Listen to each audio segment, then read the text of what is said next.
কিন্তু চলে এসেছি বাড়িতে, জামাই ষষ্ঠীর খাওয়া দাওয়া আছে, এখন সকালের টিফিন আছে গরম গরম লুচি আর তার সঙ্গে হচ্ছে আলুর দম। সম্পূর্ণটা মা বানিয়েছে, ঠাকুমা হেল্প করেছে। তো চলো একটু খেয়ে দেখি গরম গরম লুচি কেমন লাগে খেতে। আর জামাই তো পরে খাচ্ছে, আগে আমি খাবো, বাড়ির মেয়ে আমি, আগে আমি খাবো তারপর জামাই খাবো। খেয়ে দেখি কেমন হয়েছে, দেখে তো মনে হচ্ছে এক ঘর হেভি হেভি হয়েছে মা, হেভি হয়েছে। চলো একটু জামাইকে খাইয়ে দিই।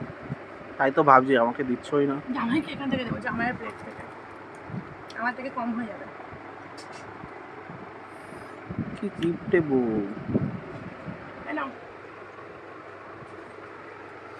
হেভি লাগছে। এবার শ্বশুরও আছে এখানে জামাইয়ের পাশে, কিন্তু খালি গা দেখানো যাবে না। তো হেভি হয়েছে, তাই না? আমার থেকে একবার দিতে পারবো, দুবার জল দাওনি, তার বিনিময়ে এখান থেকে নিয়ে নেবো। অত খায় না, আমার থেকে দেবো। এসাদের ভাব হবে না। আহা, আমার ছোলার ডাল বেশি প্রিয় লুচির সাথে, সাদা আলু চচ্চড়ি কিন্তু এটাও জমে গেছে। তো আমার তো এটা বেশি ভালো লাগছে।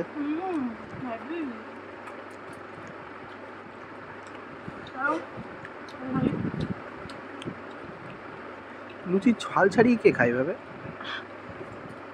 জল দাও না, না খাতে আই দিতে পারতে না।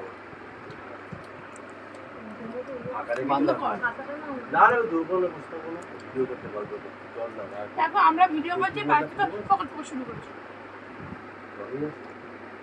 এই যে শাশুড়ির অবস্থা ঘেমে ক্লান্ত, আরে শ্বশুর খালি গায়ে। সবাই সবাই তারপরে কমেন্ট করবে আপনার শ্বশুর খালি গায়ে কেন কেন।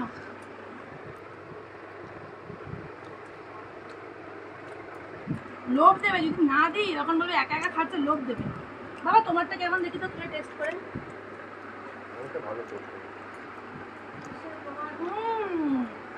বাবাটা বেশ সুন্দর, মা পুরো ময়দার। ঠান্ডা হয়ে যাবে, শক্ত হয়ে যাবে, একটু মিষ্টি দিয়ে একটু আটা দিয়েছে বললো তো, আমি আটা দিতে বলছি, জানি না কি বাজে।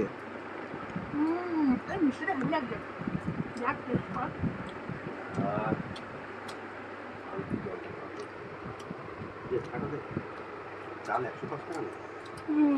একটু ঠান্ডা জল দাও না, ঠান্ডা জল দাও না, পাচ্ছি না, খুব গরম। জামাই ষষ্ঠীতে কেন এত গরম পড়ে বুঝতে পারি না। জামাই ষষ্ঠীতে কোনো যদি বৃষ্টি হয়, ভগবানকে 16 কোটি প্রণাম।